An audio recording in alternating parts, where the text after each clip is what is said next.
వచ్చి కొడుతూ ఉన్నారు.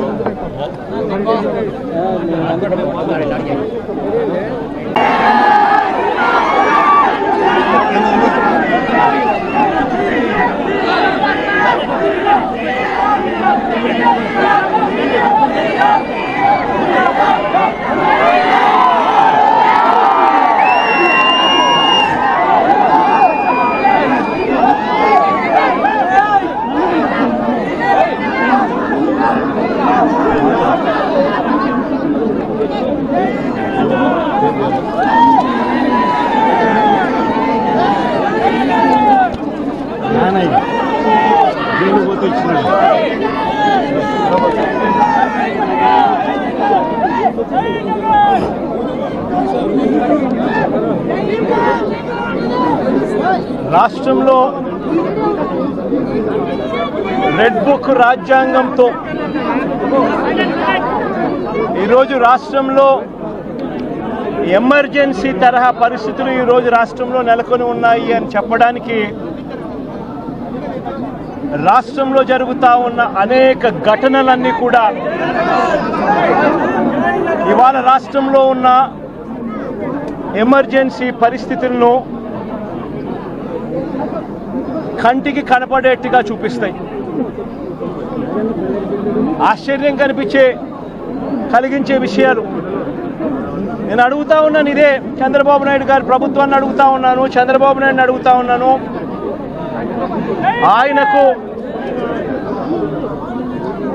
ఆయన అడుగులకు మడుగులెత్తే పోలీసు అధికారులను అడుగుతా ఉన్నాను. ఎందుకయ్యా ఈ ఆంక్షలు పెట్టారు అని అడుగుతా ఉన్నాను. ఎందుకయ్యా ఒక రాజకీయ నాయకుడు తమ పార్టీకి సంబంధించిన వాళ్ళను కలవడం ఏమైనా నేరమా అని అడుగుతా ఉన్నాను. అలా కలవడానికి వస్తే అదేమైనా తప్ప అని అడుగుతా ఉన్నాను. ఎందుకు ఆంక్షలు పెడతా ఉన్నారో అని అడుగుతా ఉన్నాను. నా కార్యక్రమానికి నన్ను అభిమానించే వాళ్ళు ఎవరైనా కూడా వస్తే తప్పేమిటి అని అడుగుతా ఉన్నాను. వాళ్ళను రానివ్వకుండా ఏకంగా రోడ్లన్నీ తవ్వారు. సందులు బొందులు ఎక్కడి నుంచి అయితే బండ్లు వస్తాయని అనుకుంటున్నారో, 2 వీలర్స్ వస్తాయని అనుకుంటున్నారో రాకుండా చేసేందుకు ఏకంగా రోడ్లను తవ్విన అధ్వానమైన పరిస్థితి బహుశా ప్రపంచ చరిత్రలో ఏ రాజకీయ పార్టీకి ఉండదేమో, ఒక చంద్రబాబు నాయుడు గారి పార్టీకి తప్ప. నిజంగా ఒక ప్రతిపక్ష నాయకుడిని చూసి చంద్రబాబు నాయుడు ఇంతగా భయపడతా ఉన్నాడంటే నిజంగా చంద్రబాబు నాయుడు గారు ఎక్కడైనా బావి చూసుకొని దుంకాలి. ఒక ప్రతిపక్ష నాయకుడిని చూసి, ఒక ప్రతిపక్షాన్ని చూసి ఇంతగా భయపడి ఆయన వస్తున్నాడేమో, ఆయన వస్తూ ఉంటే అభిమానులను ఆపేదానికోసం అని చెప్పి, ఆయన వస్తూ ఉంటే ప్రజలను ఆపేందుకోసమని రోడ్లను కూడా తవ్విన చరిత్ర ఒక చంద్రబాబు నాయుడు గారికి మాత్రమే దక్కుతుంది. ఈరోజు దాదాపుగా 2000 పైచీలకు పోలీసులు, 2000 పైచీలకు పోలీసులు, లెక్కలేనంత మంది డిఎస్పీలు, డిఐజీ ఇక్కడే తిష్టేసినాడట. నాకు ఆశ్చర్యం అనిపించింది. అసలు వీళ్ళంతా కూడా నా సెక్యూరిటీ కోసం కాదు, వీళ్ళంతా జగన్ వస్తూ ఉన్నాడు అని అంటే జగన్ను చూడడానికి అభిమానులు ఎవరైనా వస్తారేమో, ఆ అభిమానులను ఆపడం కోసం ఇంతమందిని ఉపయోగిస్తూ ఉన్నారు. అంటే ఎంత వ్యతిరేకత చంద్రబాబు నాయుడు గారి ప్రభుత్వం మీద ఉంది అని చెప్పడానికి, ఎంతగా చంద్రబాబు నాయుడు గారు తన పాలనను చూసి తానే భయపడతా ఉన్నాడు అని చెప్పడానికి ఇంతకన్నా ఇంకా వేరే నిదర్శనాలు కూడా అవసరం లేదు. ఎవరైనా ఎక్కడైనా పాలన చేస్తే బ్రహ్మాండమైన పాలన అందించి ప్రజల మన్ననలు పొంది ఆ మన్ననలతో ఆశీస్సులతో వచ్చే పాలనను చూసి సంతోషపడాలి. కానీ ఇక్కడ అడుగు పెట్టినప్పటి నుంచి, పాలన మొదలైనప్పటి నుంచి సూపర్ 6లు, సూపర్ 7లు అని అంటూ ప్రజలంతా వెన్నుపోటు పొడిచాడు. పాలనంతా అబద్ధాలు, మోసాలతో కూడిన పాలన చేశాడు. వ్యవస్థలన్నీ పూర్తిగా నీరుగారిపోయిన పరిస్థితులు కనిపిస్తూ ఉన్నాయి. స్కూళ్ళు నాశనమైపోయాయి. విద్యా దీవెన, వసతి దీవెన అందక, 6 క్వార్టర్స్, 6 త్రైమాసికాలు ఫీజులు అందక విద్యా దీవెన వసతి దీవెన అందక పిల్లలు చదువులు మానేస్తూ ఉన్న పరిస్థితులు, నాడు నేడు ఆగిపోయిన పరిస్థితులు, గోరుముద్ద అన్నది రోజుకొక మెనూతో పిల్లలకు ఆహ్లాదకరమైన తిండి అప్పట్లో వస్తూ ఉంటే ఈరోజు స్కూళ్ళల్లో తిండి తినాలంటే భయపడే పరిస్థితులకి పిల్లలు వెళ్ళిపోయిన పరిస్థితులు, నాడు నేడు పనులు ఆగిపోయిన పరిస్థితులు, ఇంగ్లీష్ మీడియం గాలి కొదిలేసిన పరిస్థితులు, టోఫుల్ అనేది 3వ తరగతి నుంచి ఒక పీరియడ్ దాకా తీసుకొచ్చిన చరిత్ర గత పాలనలో మాకుంటే ఇంగ్లీష్ మీడియంను టోఫుల్ పీరియడ్లను ఎత్తేసిన చరిత్ర చంద్రబాబుకు ఉంది. ఆరోగ్యశ్రీ సేవలు గత 14 నెలలుగా చంద్రబాబు నాయుడు ముఖ్యమంత్రి అయిన తర్వాత నెలకు 300 కోట్ల రూపాయలు ఖర్చు అయ్యే ఆరోగ్యశ్రీని దాదాపుగా 4,000 కోట్ల రూపాయలు బకాయిలు పెట్టాడు ఈ పెద్ద మనిషి. ఆరోగ్య ఆసరా గాలికెళ్ళిపోయిన పరిస్థితి. మా ప్రభుత్వ హయాంలో 25 లక్షల దాకా ఉచితంగా వైద్యం తీసుకునే పేదవాడు గర్వంగా ఏ పేదవాడైనా హాస్పిటల్కు కార్పొరేట్ హాస్పిటల్కు వెళ్ళి తలెత్తుకుని వైద్యం చేయించుకునే ఆ పేదవాడు వైద్యం అందక నెట్వర్క్ హాస్పిటల్స్ ఈరోజు బోర్డు తిప్పేసిన పరిస్థితుల మధ్య ఈరోజు పేదవాడి ఆరోగ్యం నడుస్తూ ఉంది. ఈరోజు రైతులకు ఏ పంటకు కూడా గిట్టుబాటు ధర రాని పరిస్థితి. చంద్రబాబు నాయుడు గారి పుణ్యాన ఉచిత పంటల బీమా గాలికి వదిలేసిన పరిస్థితి. చంద్రబాబు నాయుడు గారి పుణ్యాన రైతులకు అందుతా ఉన్న రైతు భరోసా అన్న పథకం చంద్రబాబు నాయుడు గారి దగ్గరుండి కూనీ చేసిన పరిస్థితి. రైతు వ్యవసాయం చేసుకోవడం చంద్రబాబు నాయుడు గారి పాలనలో రైతులు ఆత్మహత్య శరణ్యమన్న పరిస్థితిలోకి ఈరోజు వ్యవసాయం దిగజారింది. రాష్ట్రంలో ఈరోజు లా అండ్ ఆర్డర్ పూర్తిగా పోయిన పరిస్థితి. రెడ్ బుక్ రాజ్యాంగం ఈరోజు రాజ్యాంగం వెళ్తా ఉన్న పరిస్థితి. సూపర్ 6లు సూపర్ 7లు మోసాలే అయి ఇంతకుముందు జగన్ ఉన్నప్పుడు ఇస్తా ఉన్న ప్రతి పథకము రద్దయిపోయి ఈరోజు ప్రజల బతుకులు పేదవాడి బతుకులు ఈరోజు అల్లాడుతూ ఉన్న పరిస్థితులు ఈరోజు రాష్ట్రంలో కనిపిస్తూ ఉన్నాయి. ఇలాంటి పరిస్థితుల్లో చంద్రబాబు నాయుడు గారు ప్రజలకు సమాధానం చెప్పుకోలేక ప్రజలు ఎక్కడ గొంతు విప్పుతారేమో అని చెప్పి ఆ గొంతును నొక్కడానికి చంద్రబాబు చేస్తూ ఉన్న ప్రయత్నమే ఈ రెడ్ బుక్ రాజ్యాంగం. నిజంగా ఈరోజు ఒకసారి గమనించినట్లయితే ఇదే ప్రసన్న నా పక్కన ఉన్నాడు. నెల్లూరులో జరిగిన ఈ 2 ఉదంతాలు చెప్తా ఎంతగా దిగజారిపోయాడు చంద్రబాబు నాయుడు అని చెప్పడానికి 2 ఉదంతాలు స్పష్టంగా కనిపిస్తాయి. నా పక్కన ప్రసన్న ఉన్నాడు. 6 సార్లు తాను ఎమ్మెల్యే. అలాంటి ప్రసన్నను చంద్రబాబు నాయుడు గారు గతంలో ఎప్పుడు జరగల ఇలాంటి పరిస్థితులు. రాష్ట్రంలో ప్రత్యర్థులు ఎవరైనా కూడా ప్రెస్ స్టేట్మెంట్లు ఇచ్చుకుంటూ ఉంటారు. అటువైపున ఉన్న పార్టీ వాళ్ళు ఇటువైపున వాళ్ళు ప్రెస్ స్టేట్మెంట్లలో స్టేట్మెంట్లు ఇస్తారు. ఇటువైపున వాళ్ళు అటువైపున వాళ్ళని కూడా ప్రెస్ స్టేట్మెంట్లలో ఇస్తారు స్టేట్మెంట్లు. అటువైపున ఉన్న వాళ్ళు ఇటువైపున అన్అబ్జెక్షనబుల్ లాంగ్వేజ్ వాడినప్పుడు ఇటువైపున ఉన్న వాళ్ళు కూడా అన్అబ్జెక్షనబుల్ లాంగ్వేజ్తో అటువైపున వాళ్ళని కూడా విమర్శిస్తూ ఉండడం ప్రజాస్వామ్యంలో మనం రోజు చూస్తూ ఉన్న పరిస్థితి. కానీ ఎప్పుడూ కూడా ఇలా మనుషులను చంపేయడానికి ఏకంగా 80 మందిని 100 మందిని ఇళ్లకు పంపించేసేసి వాళ్ళు తాగుండి రాడ్లతోనూ కర్రలతోనూ మారునాయుధాలతోనూ వచ్చి కార్లను కూడా తిప్పివేసి పడేసే పరిస్థితిలోకి వాళ్ళు వచ్చి ఇల్లు మొత్తం ధ్వంసం చేసి ఇంట్లో 83 ఏళ్ల ప్రసన్న అమ్మ ఆవిడ మహిళ కాదా అని అడుగుతా ఉన్నా నేను. ఆవిడను బెదిరించి ఆ సమయంలో ప్రసన్న ఇంట్లో లేడు కాబట్టి సరిపోయింది. ఒకవేళ ప్రసన్న ఆ సమయంలో ఇంట్లో ఉండింటే ప్రసన్నను చంపేసే కార్యక్రమం కూడా జరిగి ఉండేది కాదా అని అడుగుతా ఉన్నా. ఇలాంటి దిగజారిపోయిన రాజకీయాలు గతంలో ఎప్పుడూ మేము చూడాల.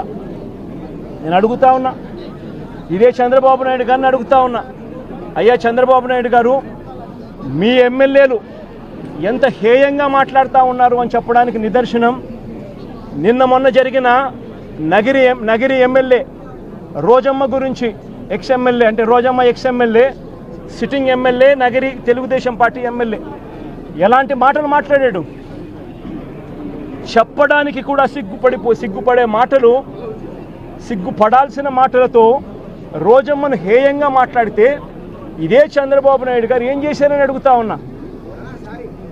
మొన్న జెడ్పీ చైర్మన్ హారికమ్మ కారు ఆపి అద్దాలు పగలగొట్టి కర్రలతో దాడులు చేసి కారులో తాను తన మొగుడు ఉండగానే దుర్భాషలాడుతూ అన్యాయమైన తిట్టులు తిడుతూ వారి మీద దాడి చేయడం అన్నది మీ డిక్షనరీలో అర్థం ఏమిటి చంద్రబాబుని అడుగుతా ఉన్నా. మా మాజీ మంత్రి రజనమ్మ ఎంతటి దారుణమైన భాషతో మీ తెలుగుదేశం నాయకులు మాట్లాడారు అని అడుగుతా ఉన్నా. నేను అడుగుతా ఉన్నా, ఇవన్నీ జరుగుతూ ఉన్నప్పుడు మీ మంత్రుల ఇళ్లకు, మీ ఎమ్మెల్యేల ఇళ్లకు ఇదే మాదిరిగానే మా వాళ్ళను కూడా పంపించి హత్య చేయించే కార్యక్రమం మొదలెడితే రేపొద్దున రాజ్యాంగం అనేది బతుకుతుందా అని అడుగుతా ఉన్నా. రాష్ట్రంలో లా అండ్ ఆర్డర్ అనేది ఏమైనా ఉంటుందా అని అడుగుతా ఉన్నా. ఎలాంటి బీజం వేస్తూ ఉన్నారు చంద్రబాబు? సిగ్గుతో తలంచుకోవాలా నువ్వు చేస్తూ ఉన్న పనులకు అని చెప్పి చంద్రబాబు నాయుడిని గట్టిగా మందలిస్తూ ఉన్నా. ఏదైనా రాజ్యాంగంలో ఉన్నప్పుడు, కాన్స్టిట్యూషన్లో ఉన్నప్పుడు డెమోక్రసీకి వాల్యూ ఇవ్వాలి.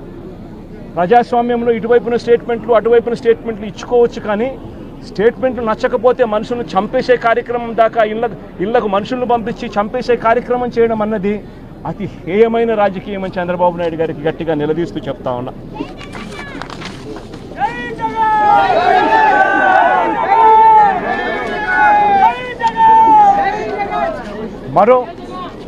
మరో ఉదాహరణ, నా పక్కనే ఉన్న గోవర్ధన్ అన్న కూతురు. నేను అడుగుతా ఉన్నా, గోవర్ధన్ అన్న జైల్లో పెట్టినప్పుడు వీళ్ళ ఇంట్లో బాధ ఉండదా అని అడుగుతా ఉన్నా. వీళ్ళందరూ పిల్లలు కాదా అని అడుగుతా ఉన్నా. వీళ్ళందరికీ బాధ కలగదా అని అడుగుతా ఉన్నా. ఏం తప్పు చేశాడని చెప్పి గోవర్ధన్ అన్నని జైల్లో పెట్టారని అడుగుతా ఉన్నా. ఏకంగా 14 కేసులు, గోవర్ధన్ అన్న మీద పెట్టిన కేసులు ఏకంగా 14 కేసులు. ఒక కేసు అయిపోతూనే ఆ కేసు అయిపోయిన వెంటనే మరో కేసు పెడతా ఉన్నారు. పెట్టి మళ్ళీ జైల్లో తాను ఉండే కాలాన్ని పొడిగిస్తూ ఉన్నారు. ఇప్పటికి దాదాపు ఎన్ని రోజులు అయిందమ్మా జైల్లో ఉండబట్టి? 64 రోజులు. 64 రోజులుగా జైల్లో ఒక మాజీ మంత్రిని పెట్టారు. ఆశ్చర్యం కలిగించే విషయం నేను చెప్తా ఉన్నా. ఆయన మీద పెట్టిన కేసులు ఏమిటో తెలుసా? ఆయన మీద పెట్టిన అన్యాయమైన కేసులు ఏమిటో తెలుసా? గోవర్ధన్ అన్న పార్టీ సెంట్రల్ ఆఫీస్లో ప్రెస్ మీట్ పెట్టి సాక్షిలో పబ్లిష్ అయిన తన ప్రెస్ మీట్ క్లిప్పింగ్ను వాట్సాప్ గ్రూపుల్లో ఫార్వర్డ్ చేశారంట. అదొక కేసు అయ్యా, అదొక కేసు. మనిషిని అరెస్టు. అంటే ఒక రాజకీయ నాయకుడు ఒక ప్రెస్ మీట్ పెడితే ఆ ప్రెస్ మీట్లో వచ్చిన దాన్ని మీడియా పబ్లిష్ చేస్తే ఆ పబ్లిష్ చేసిన ఐటెంను వాట్సాప్ గ్రూపుల్లో ఈయన ఫార్వర్డ్ చేస్తే ఆయనకు సంబంధించిన మనుషులకు అది కేసు. దాని మీద జైలు. మాజీ మంత్రికి మరో కేసు. టీడీపీ నెల్లూరులో టీడీపీ ఎమ్మెల్యే సోమిరెడ్డికి వ్యతిరేకంగా ప్రెస్ మీట్ పెడితే దానికి సంబంధించిన వీడియోను కాకాని ఫార్వర్డ్ చేశారంటూ ఇంకో కేసు పెట్టారు. అడుగుతా ఉన్నా, ఒక రాజకీయ నాయకుడు ప్రెస్ మీట్ పెడితే ఆ ప్రెస్ మీట్ తాను పెట్టిన దాన్ని తాను మళ్ళీ ఫార్వర్డ్ చేస్తే దాని మీద మళ్ళీ కేసు. ఉచితంగా తెలుగుదేశం పార్టీ ఇసుకే అన్నారు. ఉచితంగా ఇసుక అన్నారు. ఎక్కడ ఉచితంగా ఇసుకిస్తున్నారు అని అడుగుతా ఉన్నా. వైఎస్ఆర్ కాంగ్రెస్ పార్టీ హయాంలో రాష్ట్ర ఖజానాకు సంవత్సరానికి 750 కోట్ల ఆదాయం వచ్చేది. ఈరోజు రాష్ట్ర ఖజానాకు ₹1 రావడం లేదు ఆదాయం. రేటు చూస్తే ఇసుక గత ప్రభుత్వంలో, మా ప్రభుత్వ హయాంలో కన్నా డబల్ రేటుకి అమ్ముతూ ఉన్నారు ఇసుకను. గుచ్చెలు విడిగా దోచేస్తూ ఉన్నారు రాష్ట్రాన్ని. అలాంటి సందర్భంలో ఇసుక ఉచితంగా దొరకడం లేదని, మీరు చెప్పింది ఇసుక ఉచితంగా ఇస్తామని చెప్పారు, ఆ ఇసుక ఉచితంగా దొరకడం లేదని భవన నిర్మాణ కార్మికులు నిరసన తెలిపితే ఆ గతంలో పోలిస్తే రేటు డబల్ అయ్యింది అని చెప్పి వాళ్ళంతా కూడా నిరసన తెలుపుతూ ఉంటే దానికి గోవర్ధన్ అన్న సంఘీభావం తెలిపాడు అని చెప్పి ఆ తెలిపిన దానికి మరో కేసు. ప్రజాస్వామ్యం ఎలా ఉందో చూడమని చెప్పి నేను అడుగుతా ఉన్నా. మీ ద్వారా రాష్ట్ర ప్రజలందరికీ కూడా విజ్ఞప్తి చేస్తూ ఉన్నా.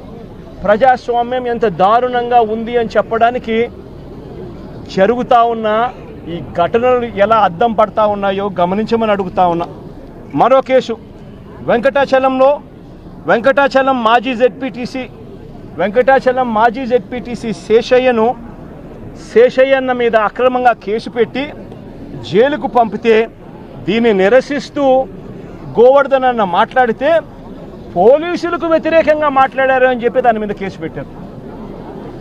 నేను అడుగుతా ఉన్నా, నువ్వు ఏకంగా ఒక జెడ్పీటీసీని తీసుకొని పోయి అక్రమ కేసు నువ్వు పెడితే, నువ్వు అక్రమ కేసు పెట్టినావు అని చెప్పి ఆధారాలతో మాట్లాడిన ఆ వ్యక్తి మీద పోలీసులకు వ్యతిరేకంగా మాట్లాడారని చెప్పి కేసులు పెట్టడం ఎంతటి దారుణమో ఆలోచన చేయమని చెప్పి నేను కోరుతా ఉన్నా. కావలి నియోజకవర్గం ఇంకొక కేసు. కావలి నియోజకవర్గంలో కొల్లదిన్నెలో మా పార్టీ కార్యకర్తలపై తెలుగుదేశం పార్టీ వాళ్ళు దాడులు చేస్తే బాధితులను పరామర్శించి పోలీసులు పక్షపాత వైఖరిని తాను ఎండగడితే దాని మీద కూడా మళ్ళీ కేసు పెట్టారు. అంటే ఒక రాజకీయ పార్టీకి సంబంధించిన తన మనుషుల మీద అన్యాయంగా తెలుగుదేశం పార్టీ వాళ్ళు దాడులు చేసినా, బాధితులను వీళ్ళు పరామర్శించినా, మా వాళ్ళు పోలీసుల పక్షపాత వైఖరిని వీళ్ళు ఎత్తి చూపించినా దాని మీద కూడా కేసు పెట్టే కార్యక్రమం జరుగుతూ ఉంది. ఇంకా ఆశ్చర్యకరమైన విషయం, ఇది నిజంగా నవ్వాలనో ఏడవాలనో కూడా అర్థం కాని దారుణమైన కేసు. 2024 ఎన్నికల సందర్భంగా అంటే ఎలక్షన్ కమిషన్ ఆధ్వర్యంలో నడుస్తూ ఉన్న పీరియడ్లో ఆ టైంలో లిక్కర్ పంచుతా ఉన్నారని కేసు పెట్టినారు. లిక్కర్ పంచుతా ఉన్నారని కేసు పెడితే తర్వాత మళ్ళీ చంద్రబాబు నాయుడు గారి ప్రభుత్వం వచ్చిన తర్వాత దాని మీద దర్యాప్తు కూడా పూర్తి చేసి ఛార్జ్ షీట్ కూడా వేసినారు కదా, అయిపోయింది కదా. మళ్ళా సంవత్సరం తర్వాత అదే ఛార్జ్ షీట్లోకి మళ్ళీ వెళ్ళి గోవర్ధన్ రెడ్డిని ఇప్పుడు ఇరికిస్తూ ఉన్నారు.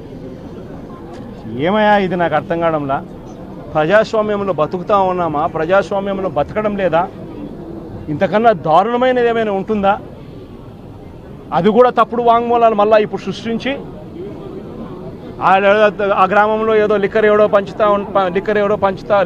పంచుతా ఉంటే ఎవడో ఎందుకు పంచుతున్నారని అడిగినాడంట. ఈయన ఎందుకు పంచుతావా అని మీరు అడుగుతారా అని కొట్టమని చెప్పి ఈయన చెప్పినాడంట అని ఇప్పుడు కేసు పెడతారు. ఎంతటి దారుణంగా జరుగుతూ ఉందో ఒకసారి చూడమని అడుగుతా ఉన్నా. మరో కేసు, అక్రమంగా క్వాడ్స్ తవ్వకాలు చేశారని కాకాని గోవర్ధన్ రెడ్డిపై పోలీసులు మరో కేసు పెట్టారు. నిజంగా ఒక మంత్రిగా ఉన్న వ్యక్తి ఒక మైన్లో క్వాడ్స్ తవ్వకాలు చేశారు అని చెప్పి కేసు పెట్టడం అంటే ఎంత దారుణమో ఆలోచన చేయమని అడుగుతా ఉన్నా. ఈ కేసులో పసలేదు అని చెప్పి కోర్టు నిర్ధారించి A1, A2, A3లకు యాంటిసిపేటరీ బెయిల్ కూడా ఇచ్చింది. గోవర్ధన్ అన్న A4, మరి A1, A2, A3కి యాంటిసిపేటరీ బెయిల్ ఇచ్చినప్పుడు A4 వచ్చేసరికి మాత్రం ఏకంగా జైల్లో పెట్టినారు. ఆశ్చర్యం కలిగించే విషయం ఏంటంటే ఈ కేసులో ఎంత కుట్రపూరితంగా ఈ కేసు పెట్టారంటే, ఈ కేసులో ఇదే చంద్రబాబు నాయుడు గారు గవర్నమెంట్లో వేసిన విజిలెన్స్ రిపోర్టు, ఈ విజిలెన్స్ రిపోర్ట్లో వీళ్ళే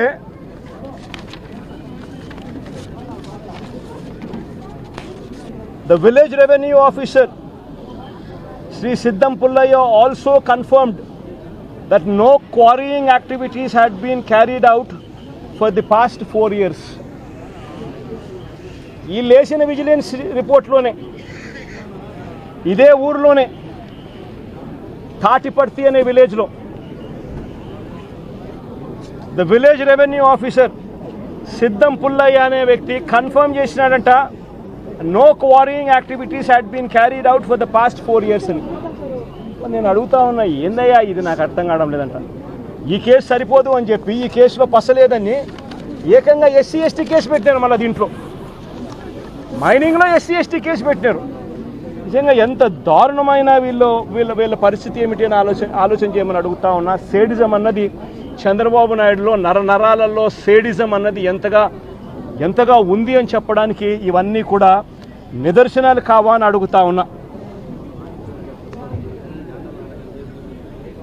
మరో కేసు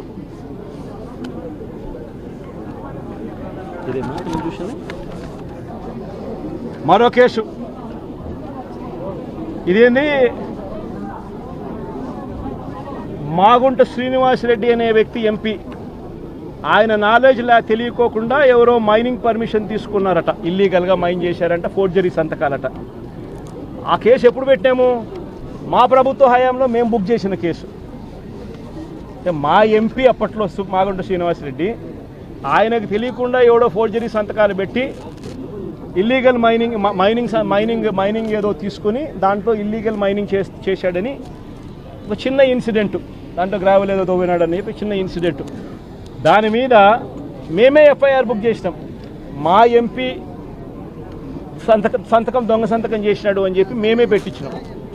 దాంట్లో మళ్ళీ విజిలెన్స్ ఎంక్వైరీ, ఆ విజిలెన్స్ ఎంక్వైరీలో విజిలెన్స్ వాళ్ళు క్లియర్ కట్గా దీంట్లో చవ్వా చంద్రబాబు నాయుడు, ఆయన పేరు కూడా చవ్వా చంద్రబాబు నాయుడు, ఆ ఫోర్జరీ చేసినాడు కూడా,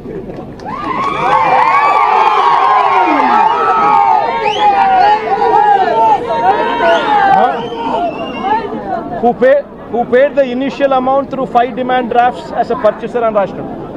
అంటే ఈ చవ్వా చంద్రబాబు నాయుడు అనే వ్యక్తి తెలుగుదేశం పార్టీకి సంబంధించిన వ్యక్తి కాబట్టి ఈయన మీద కేసు పెట్టలే. ఈయన మీద కేసు పెట్టకుండా ఈ కేసులో కూడా కాకాని గోవర్ధన్ తీసుకొచ్చే కార్యక్రమం చేస్తూ ఉన్నారు. ఆశ్చర్యం కలిగించే విషయం, సాక్షి ఎవడనంటే చవ్వా చంద్రబాబు నాయుడు అనేవాడు సాక్షి అంట. అంటే తెలుగుదేశం వాడు సాక్ష్యం, తెలుగుదేశం వాడు సాక్ష్యం ఏమైంది? ఆయన మీద కేసు పెట్టుకోకుండా ఆయన సాక్ష్యం తీసుకొని మాజీ మంత్రి కాకాని గోవర్ధన్ రెడ్డి మీద కేసు పెట్టడం ఏంది? ఎంతటి దారుణంగా జరుగుతూ ఉందో ఒకసారి చూడమని అడుగుతా ఉన్నా.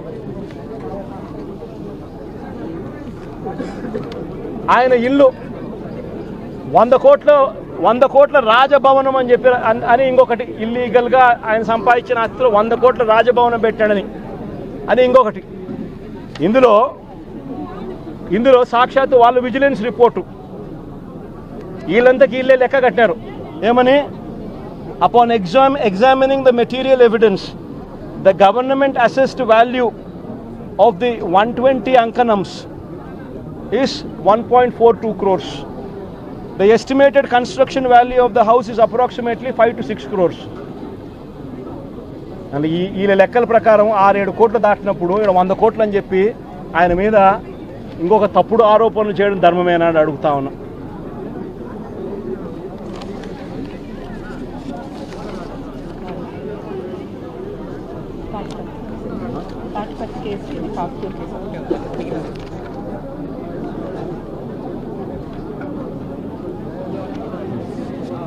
ఇలాంటి 14 కేసుల్లో ఆయనను రోజుకు ఆయన ఒక కేసు అయిపోతూనే ఒక కేసులో బెయిల్ వచ్చే టయానికల్లా ఇంకొక కేసు పెడతా ఉన్నారు. పెట్టి మళ్ళా స్టార్టు, మళ్ళీ ఆ కేసులో బెయిల్ వచ్చే టయానికి మళ్ళీ ఇంకొక కేసు. ఈ మాదిరిగా దారుణంగా రాష్ట్ర ప్రభుత్వంలో కేసులు ఎదుర్కొంటా ఉన్న వాళ్ళు ఎంతమందో తెలుసా? ఈరోజు రాష్ట్రంలో ఆశ్చర్యం కలిగించే విషయం ఏమిటంటే, ఈరోజు రాష్ట్రంలో ప్రతి ఒక్కరికి కళ్ళ ఎదుటే కనిపిస్తూ ఉంది ఈ రాష్ట్రంలో కరప్షన్ ఎంత జరుగుతూ ఉంది అని, విచ్చలవిడిగా కరప్షన్ ఏ స్థాయిలో జరుగుతూ ఉందని రాష్ట్రంలో ప్రతి ఒక్కరికి కూడా కళ్ళెదుటే కనిపిస్తూ ఉంది. ఈరోజు రాష్ట్రంలో లిక్కర్ మాఫియా చేశారు. రాష్ట్రంలో లిక్కర్ షాపులు అన్నీ కూడా ఎవరికి ఉన్నాయి అని అందరికీ తెలుసు. ఏ నియోజకవర్గానికి వెళ్ళినా కూడా ఆ ఎమ్మెల్యే ఆ లిక్కర్ మాఫియా కార్టెల్ బాసు అని చెప్పి ఎవడైనా చెప్తాడు. ఏ నియోజకవర్గం వెళ్ళినా కూడా ప్రతి గ్రామంలోనూ ఆక్షన్ను బాడి బెల్ట్ షాపులు నడిపిస్తూ ఉన్నారన్న సంగతి ప్రతి ఒక్కరికి తెలుసు. ఏ నియోజకవర్గంలో అయినా కూడా ఇల్లీగల్ పర్మిట్ రూములతో లిక్కర్ అమ్ముతున్నారు అనే సంగతి కూడా అందరికీ కనిపిస్తూ ఉంది. ఈ ఇల్లీగల్ పర్మిట్ రూమ్లో అయినా కూడా, ఈ బెల్ట్ షాపుల్లో అయినా కూడా ఎంఆర్పి రేటు కన్నా ఎక్కువ రేటుకు లిక్కర్ అమ్ముతున్నారు అన్న సంగతి కూడా అందరికీ తెలుసు. రాష్ట్రంలో ప్రతి ఒక్కరికి ఇదంతా కనిపిస్తూ ఉంది. సాక్షాత్తు డిఐజీల ఆధ్వర్యంలో డిఎస్పీల ఆధ్వర్యంలో సిఐలు, వీళ్ళే ఒక మాఫియా ముఠా. వీళ్ళే డబ్బులు కలెక్ట్ చేస్తారు, వీళ్ళే అలా అమ్మనిస్తారు, అలా అమ్మిన దానికి వీళ్ళే డబ్బులు తీసుకుంటారు, వీళ్ళే ఎమ్మెల్యేలకు డబ్బులు ఇస్తూ ఉన్నారు. చివరికి ఎమ్మెల్యేలకింత, చంద్రబాబుకింత, మధ్యలో పోలీసులకింత అని ఏకంగా పోలీస్ మాఫియా నడుపుతూ ఉన్నారు డిఐజీల ఆధ్వర్యంలో చంద్రబాబు నాయుడు గారు ఆంధ్ర రాష్ట్రంలో ఏ నియోజకవర్గంలో తీసుకున్నా కూడా అక్కడ ఇసుక అన్నది యథేచ్ఛగా దోపిడీ జరుగుతూ ఉంది. మిషన్లు పెట్టి కొట్టేస్తూ ఉన్నారు. ఎక్కడ ఉచితంగా ఇసుక ఇస్తూ ఉన్నారని అడుగుతూ ఉన్నా. కళ్ళ ఎదుటే కనిపిస్తూ ఉంది. నియోజకవర్గంలో ఏ మైన్స్ ఉన్నా, ఎందుకు ఇదే నెల్లూరు జిల్లాలో సిలికా క్వాడ్స్ దోచేస్తూ ఉన్నారు ఏకంగా. ఎవడు సిలికా మైన్స్, ఎవడు క్వాడ్స్ మైన్స్ ఎవడుకున్నా కూడా వాళ్ళు ఇక్కడ లోకల్గా ఉన్న విపిఆర్ అనే ఆయన పెద్ద మనిషికి ఆయన ద్వారానే అమ్మాల. ఇష్టం వచ్చిన రేటుకి అమ్మకూడదు. ఆయన ఫిక్స్ చేసిన ఆ రేటుకే ఆయన ద్వారానే అమ్మాల. నెల్లూరులో ఉన్న సిలికా మైన్స్లో ఉన్న ప్రతి ఒక్కరికి తెలిసి ఈ విషయం. కోర్టు కేసు వేసినారు. సిలికా ఓనర్స్ అందరూ కోర్టు కేసు వేసినారు. ఇదేం అన్యాయమయ్యా, ఇది మాకు మైనింగ్ పర్మిట్లు ఎందుకు ఇవ్వడం లేదయ్యా, మైనింగ్ పర్మిట్లు ఒక మాఫియా ఫామ్ చేసి ఈ రూట్లో వస్తేనే మైనింగ్ పర్మిట్లు ఇస్తారని చెప్పడం ధర్మమేనా అని చెప్పి ఏకంగా కోర్టులో కేసు వేసినారు. సిలికా క్వాడ్స్ ఈయన కలెక్ట్ చేస్తాడు, ఈయన ఇంత పెట్టుకుంటాడు, నారా లోకేష్ బాబుకు చంద్రబాబు నాయుడుకి ఇంత పంపిస్తున్నాడు. ఏ నియోజకవర్గంలో తీసుకున్నా కూడా ఆ నియోజకవర్గంలో మైన్స్ ఏదున్నా కూడా ఆ మైన్స్ ప్రతి మైన్లోనూ కూడా ఎమ్మెల్యే గారిని కలవాలా, పోలీసులు హుకుం జారీ చేస్తారు, డబ్బులు కలెక్ట్ చేస్తారు, ఎమ్మెల్యే గారికి ఇంత ఇవ్వాలా, మిగతాది పోలీసులు ఇంత పెట్టుకుంటారు, పైకి పంపిస్తామన్నారు డబ్బులు మిగతాది. ఏ నియోజకవర్గంలో చూసుకున్నా కూడా విచ్చలవిడి పేకాట క్లబ్బులు. ప్రతి పేకాట క్లబ్కు కూడా రేటును బట్టి 10,000 రూపాయలు పేకాట క్లబ్ అయితే నెలకు 6 లక్షలు ఇవ్వాలి. 5 లక్షల రూపాయలు పేకాట క్లబ్ రన్ చేసేది అయితే ఏకంగా వెస్ట్ గోదావరి జిల్లాల్లో అయితే ఏకంగా ఒక పేకాట క్లబ్బుల్లోనే 1 కోటి రూపాయలు ఇస్తున్నారు. ఉచ్చల విడిగా కరప్షన్ జరుగుతూ ఉంది. పోలీసుల సమక్షంలో, పోలీసుల ఆధ్వర్యంలో మాఫియా ఫామ్ చేసి ప్రతి నియోజకవర్గంలో జరుగుతారు. నియోజకవర్గంలో ఏ పరిశ్రమ ఉన్నా కూడా ఆ పరిశ్రమ నడుపుకోవాలి అని అంటే ఆ పరిశ్రమ యజమానులు వచ్చి ఎమ్మెల్యేకి ఇంత డబ్బు ఇవ్వాలా, పోలీసులు లేకపోతే ఎమ్మెల్యేని కలసమని చెప్పి ప్రోత్సహించేట్టుగా వీళ్ళు పోయి ప్రెజర్ పెడతారు. ఎమ్మెల్యే మనుషులను పంపిస్తారు, ఫ్యాక్టరీలో ప్రొడక్షన్ ఆగిపోతుంది. ఆ ఎమ్మెల్యేను పోయి యాజమాన్యం పోయి కలిసి ఆయనకు తులమో ఫలమో చేతిలో పెట్టాలా నెల. అందులో ఆయన ఎమ్మెల్యే ఇంత పెట్టుకుంటాడు, డిఐజీ ఆధ్వర్యంలో పోలీసులకు ఇస్తాడు, పోలీసులు కొంచెం పెట్టుకొని మిగతాది పెద్దబాబుకు చిన్నబాబుకు పంపిస్తూ ఉన్నారు. రాష్ట్రంలో విచ్చలు విడిగా కరప్షన్ జరుగుతూ ఉంది. కళ్ళ ఎదుటే కనిపిస్తూ ఉంది. కానీ ఇంత కళ్ళ ఎదుట ఇవన్నీ కూడా కనిపిస్తూ ఉన్నా కూడా ఎవ్వరూ కూడా మాట్లాడకూడదు. విచ్చలు విడిగా భూములు శనిక్కాయలకు బెల్లాలకు అమ్మేస్తారు. ఇలా కావలసిన వాళ్ళకు, వీళ్ళకి నచ్చినోడు ఎవడన్నా ఉన్నాడంటే 99 పైసలకు భూములు ఇస్తారు. వీళ్ళకి నచ్చినోడు ఎవడన్నా ఉన్నాడు అని అంటే ఏకంగా 30 ఏళ్ళ కాంట్రాక్టు, 40 ఏళ్ళ కాంట్రాక్టు రూపాయిన్నర ఇస్తే చాలంటారు. విచ్చలవిడిగా భూములు శనిక్కాయలకు బెల్లాలకు అమ్మేస్తూ ఉన్నారు. 4 రూపాయల 60 పైసలకు పీపీఎల్ చేసుకుంటూ ఉన్నారు. 2 రూపాయల 49 పైసలకు మేము ఆ రోజుల్లో పీపీఎల్ చేసుకుంటే నానా యాగి చేసిన ఇదే పెద్ద మనుషులు. అంత విచ్చలవిడిగా కరప్షన్ ఒక వైపున జరుగుతూ ఉంది. మరోవైపున సూపర్ 6, సూపర్ 7లో గాలికి ఎగిరిపోయాయి. ప్రతిదీ కూడా మోసమని తేలిపోయింది. వ్యవస్థలన్నీ కూడా పూర్తిగా నీరుగారిపోయిన పరిస్థితులు కనిపిస్తూ ఉన్నాయి. ఏ మనిషి కూడా సంతోషంగా లేని పరిస్థితిలో చంద్రబాబు ప్రభుత్వంలో కనిపిస్తూ ఉంటే ఈ మనుషుల తరపున, ఈ ప్రజల తరపున ఏ గొంతు వినపడకూడదు అని చెప్పి ఏకంగా ఈ పెద్ద మనిషి పిన్నెల్లి రామకృష్ణారెడ్డిని జైల్లో పడేసినాడు. ఈయన 4 సార్లు ఎమ్మెల్యే. దళిత మాజీ ఎంపీ నందిగాం సురేష్ను 190 రోజులు జైల్లో పెట్టినాడు. ఈయన దళిత మాజీ ఎంపీ. మాజీ మంత్రి జోగి రమేష్ కొడుకును రాజీవ్ అనేవాడిని ఆయనను జైల్లో పెట్టాడు కేసులు పెట్టి. వల్లభనేని వంశీని ఒక కేసు అయిపోయిన తర్వాత మరో ఒక కేసు చిత్రహింసలు పెడుతూ జైల్లో పెట్టారు ఈ పెద్ద మనిషి. ఎంపీ మిథున్ రెడ్డిని కేవలం పెద్దిరెడ్డి రామచంద్రారెడ్డి చంద్రబాబు నాయుడును ఆయన కాలేజీ టైంలో ఈయన ఇద్దరు కాలేజీలలో స్టూడెంట్గా ఉన్నప్పుడు ఇద్దరు కలిసి చదువుకున్నారని, ఆ కలిసి చదువుకున్నప్పుడు పెద్దిరెడ్డి రామచంద్రారెడ్డి చంద్రబాబు నాయుడు చెప్పుతో కొట్టాడు అని చెప్పి.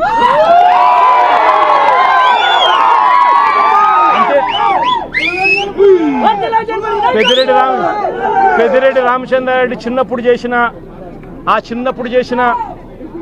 చిన్న గొడవ చంద్రబాబు నాయుడు మనసులో ఎంతగా నాటుకొని పోయింది అని అంటే, ఏకంగా పెద్దిరెడ్డి రామచంద్రారెడ్డి కొడుకును ఎట్ట తిరిగి జైల్లో పెట్టాలా, పెద్దిరెడ్డి రామచంద్రారెడ్డికి మనక్షోభ కలిగించాలా అని ఎంత సేడిస్టిక్గా ఆయన వ్యవహరిస్తూ ఉన్నాడు అని చెప్పడానికి ఇదొక నిదర్శనం. కాలేజీ టైంలలో గొడవలు జరుగుతూ ఉంటాయి, కొట్టుకుంటూ ఉంటారు. పిల్లోళ్ళన్నా కొట్టుకోకుండా ఉంటారా? పిల్లోళ్ళన్నప్పుడు చంద్రబాబు నాయుడు ఉడుకు రక్తంలో ఉంటాడు, మా పెద్దిరెడ్డి రామచంద్రనాయుడు అన్న ఉడుకు రక్తంలోనే ఉండింటాడు, తపానాలు పీకింటాడు. ఏం తప్పే ఉంది? ఆ టైంలో జరిగింటాయి. ఆ జరిగిందని గుర్తుపెట్టుకొని సేడిజంగా ఇన్ని సంవత్సరాల తర్వాత కూడా ఆయన కొడుకును కూడా జైల్లో పెట్టించాలని చెప్పి ఇంతగా తాపత్రయపడతా ఉన్నాడంటే చంద్రబాబు నాయుడు, ఈయన మనిషిలోని విషం, ఈ మనిషిలోని రాక్షసత్వం ఎంతగా ఉంది అని చెప్పడానికి ఇదొక నిదర్శనం. మరొకరు చెవిరెడ్డి భాస్కర్ రెడ్డి. పాపం చెవిరెడ్డి భాస్కర్ రెడ్డి ఏం తప్పు చేసినాడో నాకైతే తెలియదు. కేవలం ఆయన చంద్రగిరి కాన్స్టిట్యున్సీకి ఎమ్మెల్యే కావడం. ఇదే చంద్రగిరి కాన్స్టిట్యున్సీ చంద్రబాబు నాయుడు సొంత కాన్స్టిట్యున్సీ.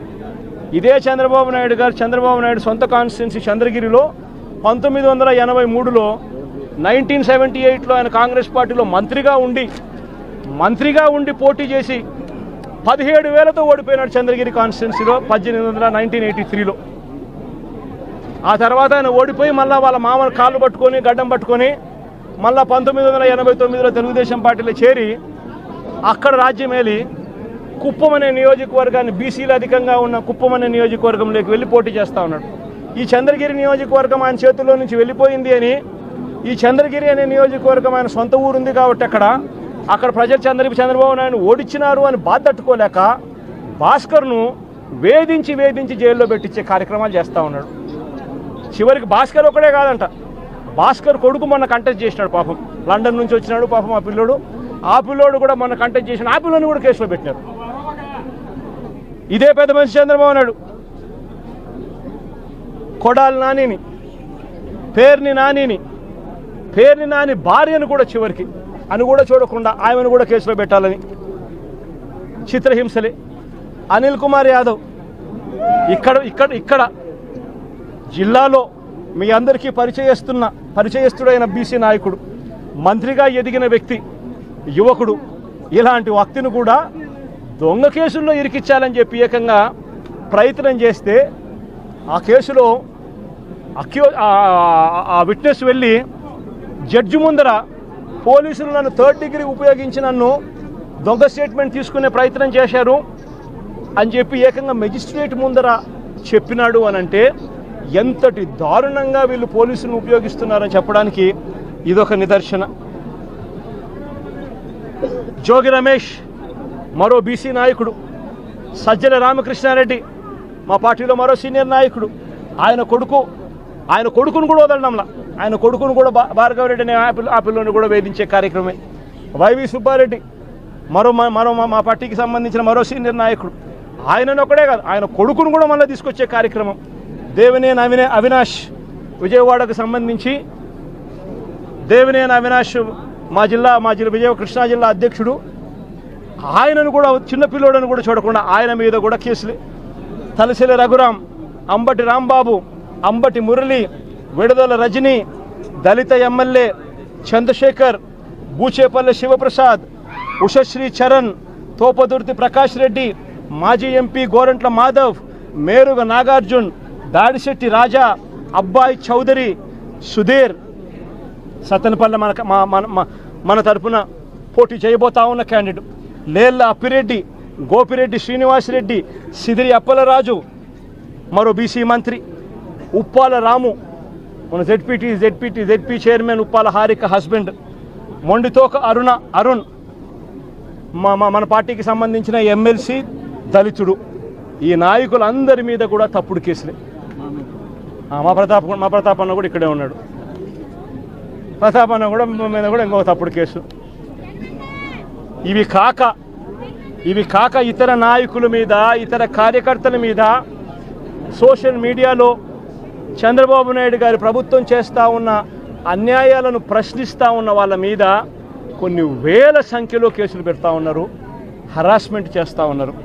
నేను అడుగుతా ఉన్నా చంద్రబాబు నాయుడు గారిని, అయ్యా చంద్రబాబు, నువ్వు చేసే ప్రతి పని కూడా ఒక తప్పుడు సాంప్రదాయానికి నువ్వు విత్తనం విత్తుతున్నావు.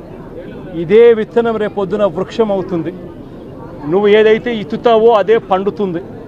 రేపొద్దున ఎల్లకాలం నీ ప్రభుత్వమే ఉండదు. రేపొద్దున కన్ను మూసుకొని కన్ను తెరిచేసరికి మరో 3 సంవత్సరాలు అయిపోతుంది. 3 సంవత్సరాలు అయిపోతే ఆ తర్వాత వచ్చేది మా ప్రభుత్వం. మా ప్రభుత్వం వచ్చిన తర్వాత ఇదే చంద్రబాబు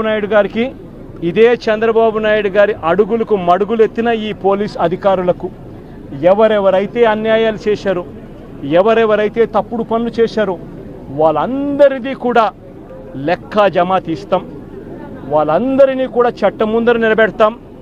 వాళ్ళందరినీ కూడా ఏదైతే మీరు విత్తనం విత్తారో అదే రేపొద్దున రెండింతలై మీకు తిరగబడితే మీ పరిస్థితి ఎలా ఉంటుందో మీ అందరికీ కూడా రేపొద్దున అర్థమయ్యేట్టుగా కూడా ఖచ్చితంగా రాబోయే రోజుల్లో జరుగుతుంది. ఇప్పటికైనా మేలుకో చంద్రబాబు అని చెప్తున్నా. ఇప్పటికైనా చంద్రబాబు తెలుసుకో అని చెప్తా ఉన్నా. ఇప్పటికైనా మీ నైజాన్ని, మీ వైఖరిని మార్చుకో అని చెప్తా ఉన్నా. అలా చెయ్యకపోతే మాత్రం రేపొద్దున జరిగే పరిణామాలకు మాత్రం ఖచ్చితంగా బాధ్యత మీరే వహించవలసి వస్తుంది చంద్రబాబు నాయుడు గారిని. ఆయనకు అడుగులకు మడుగులు ఎత్తే ఈ అవినీతి అధికారులను వీళ్ళందరినీ కూడా హెచ్చరిస్తూ ఉన్నా. అధికారులు కొంతమంది అనుకుంటా ఉండొచ్చు, మేము రిటైర్ అయిపోతామనో, లేకపోతే వీఆర్ఎస్ తీసుకొని పోతామనో, లేకపోతే ఇక్కడ నుంచి కనపడకుండా విదేశాలకు వెళ్ళిపోతామేమో అని చెప్పి అనుకుంటా ఉండొచ్చు.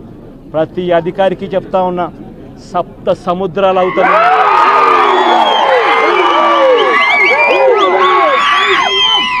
సప్త సముద్రాలు అవుతానున్నా చెప్తా ఉన్నా.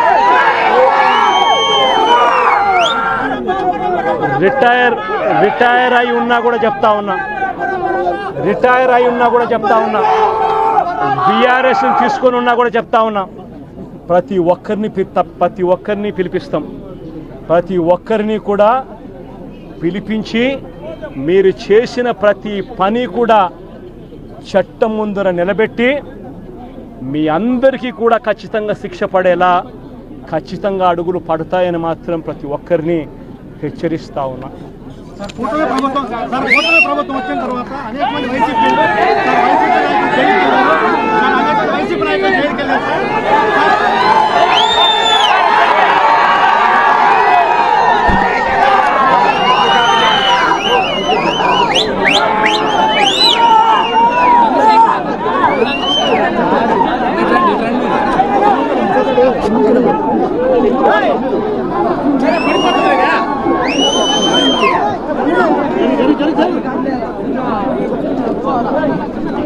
పడిపోతుంది.